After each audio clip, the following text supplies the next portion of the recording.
नमस्कार दोस्तों, धार्मिक कहानियाँ पूरा जरूर सुने। चार वेद जानिए किस वेद में क्या है। वेद दुनिया के प्रथम धर्म ग्रंथ है। इसी के आधार पर दुनिया के अन्य मजहबों की उत्पत्ति हुई, जिन्होंने वेदों के ज्ञान को अपने अपने तरीके से भिन्न भिन्न भाषा में प्रचारित किया। वेद ईश्वर द्वारा ऋषियों को सुनाए गए ज्ञान पर आधारित है, इसीलिए इसे श्रुति कहा गया है। सामान्य भाषा में वेद का अर्थ होता है ज्ञान। वेद पुरातन ज्ञान विज्ञान का अथाह भंडार है। इसमें मानव की हर समस्या का समाधान है। वेदों में ब्रह्मा, ईश्वर, देवता, ब्रह्मांड, ज्योतिष, गणित, रसायन, औषधि, प्रकृति, खगोल, भूगोल, धार्मिक नियम, इतिहास, रीति रिवाज आदि लगभग सभी विषयों से संबंधित ज्ञान भरा पड़ा है। शतपथ ब्राह्मण के श्लोक के अनुसार अग्नि, वायु, आदित्य और अंगिरा ने तपस्या की और ऋग्वेद, यजुर्वेद, सामवेद और अथर्ववेद को प्राप्त किया।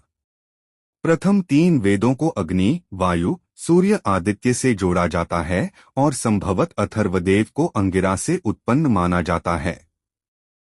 एक ग्रंथ के अनुसार ब्रह्मा जी के चारों मुख से वेदों की उत्पत्ति हुई। वेद सबसे प्राचीनतम पुस्तक हैं, इसलिए किसी व्यक्ति या स्थान का नाम वेदों पर से रखा जाना स्वाभाविक है। जैसे आज भी रामायण, महाभारत इत्यादि में आए शब्दों से मनुष्यों और स्थान आदि का नामकरण किया जाता है। वेद मानव सभ्यता के लगभग सबसे पुराने लिखित दस्तावेज हैं।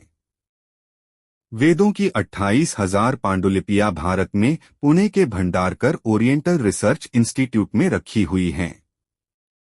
इनमें से ऋग्वेद की 30 पांडुलिपियां बहुत ही महत्वपूर्ण हैं, जिन्हें यूनेस्को ने विरासत सूची में शामिल किया है।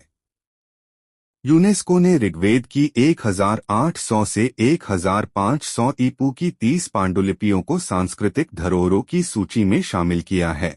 उल्लेखनीय है कि यूनेस्को की 158 सूची में भारत की महत्वपूर्ण पांडुलिपियों की सूची 38 है। वेदों के उपवेद ऋग्वेद का आयुर्वेद, यजुर्वेद का धनुर्वेद, सामवेद का गंधर्ववेद और अथर्ववेद का स्थापत्यवेद, ये क्रमशः चारों वेदों के उपवेद बतलाए गए हैं। वेद के विभाग चार है: ऋग्वेद, यजुर्वेद, सामवेद और अथर्ववेद। ऋग स्थिति, यजुरूपांतरण, सामगतिशील और अथर्वजड़। ऋग को धर्म, यजुः को मोक्ष, साम को काम, अथर्व को अर्थ भी कहा जाता है। इन्हीं के आधार पर धर्मशास्त्र, अर्थशास्त्र, कामशास्त्र और मोक्षशास्त्र की रचना हुई। एक ऋग्वेद, ऋग अर्थात स्थिति और ज्ञान। ऋग्वेद सबसे पहला वेद है जो पद्यात्मक है। इसके 10 मंडल अध्याय में 1028 सूक्त है, जिसमें 11,000 मंत्र हैं। इस वेद की 5 शाखाएं हैं: शाकल्प, वास्कल, अश्वलायन, शांखायन, मंडुकायन।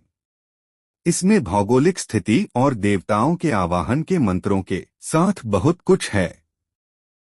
ऋग्वेद की ऋचाओं में देवताओं की प्रार्थना, स्तुतियां और देवलोक में उनकी स्थिति का वर्णन है। इसमें जल चिकित्सा, वायु चिकित्सा, सौर चिकित्सा, मानस चिकित्सा और हवन द्वारा चिकित्सा आदि की भी जानकारी मिलती है।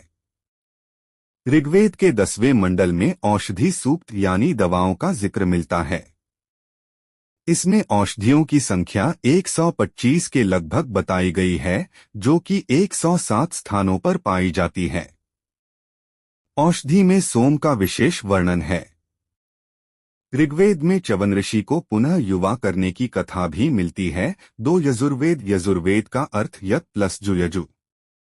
यत का अर्थ होता है गतिशील तथा जु का अर्थ होता है आकाश। इसके अलावा कर्म, श्रेष्ठतम कर्म की प्रेरणा। यजुर्वेद में यज्ञ की विधियां और यज्ञों में प्रयोग किए जाने वाले मंत्र हैं।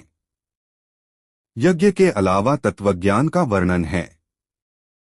तत्वज्ञान अर्थात रहस्यमयी ज्ञान, ब्रह्मांड, आत्मा, ईश्वर और पदार्थ का ज्ञान। यह वेद गद्यमय है। इसमें यज्ञ की असल प्रक्रिया के लिए गद्य मंत्र हैं। इस वेद की 2 शाखाएं हैं, शुक्ल और कृष्ण। कृष्ण वैशंपायन ऋषि का संबंध कृष्ण से है। कृष्ण की 4 शाखाएं हैं। शुक्ल याज्ञवल्क्य ऋषि का संबंध शुक्ल से है। शुक्ल की 2 शाखाएं हैं। इसमें 40 अध्याय हैं। यजुर्वेद के एक मंत्र में बृहदान्यों का वर्णन प्राप्त होता है। इसके अलावा दिव्य वैद्य और कृषि विज्ञान का भी विषय इसमें मौजूद है। सामवेद, साम का अर्थ रूपांतरण और संगीत, सौम्यता और उपासना। इस वेद में ऋग्वेद की ऋचाओं का संगीतमय रूप है। सामवेद गीतात्मक यानी गीत के रूप में है।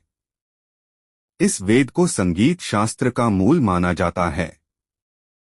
1824 मंत्रों के इस वेद में 75 मंत्रों को छोड़कर शेष सब मंत्र ऋग्वेद से ही लिए गए हैं। इसमें सविता, अग्नि और इंद्र देवताओं के बारे में जिक्र मिलता है। इसमें मुख्य रूप से 3 शाखाएं हैं, 75 ऋचाएं हैं। अथर्वदेव, थर्व का अर्थ है कंपन और अथर्व का अर्थ अकंपन। ज्ञान से श्रेष्ठ कर्म करते हुए जो परमात्मा की उपासना में लीन रहता है, वही अकंप बुद्धि को प्राप्त होकर मोक्ष धारण करता है। इस वेद में रहस्यमय विद्याओं, जड़ी बूटियों, चमत्कार और आयुर्वेद आदि का जिक्र है। इसके 20 अध्यायों में 5687 मंत्र है। इसके 8 खंड हैं, जिनमें भेषज वेद और धातु वेद ये 2 नाम मिलते हैं। दोस्तों, ऐसे धार्मिक कहानियाँ जानने के लिए हमारे YouTube चैनल को लाइक और सब्सक्राइब करना ना भूलें।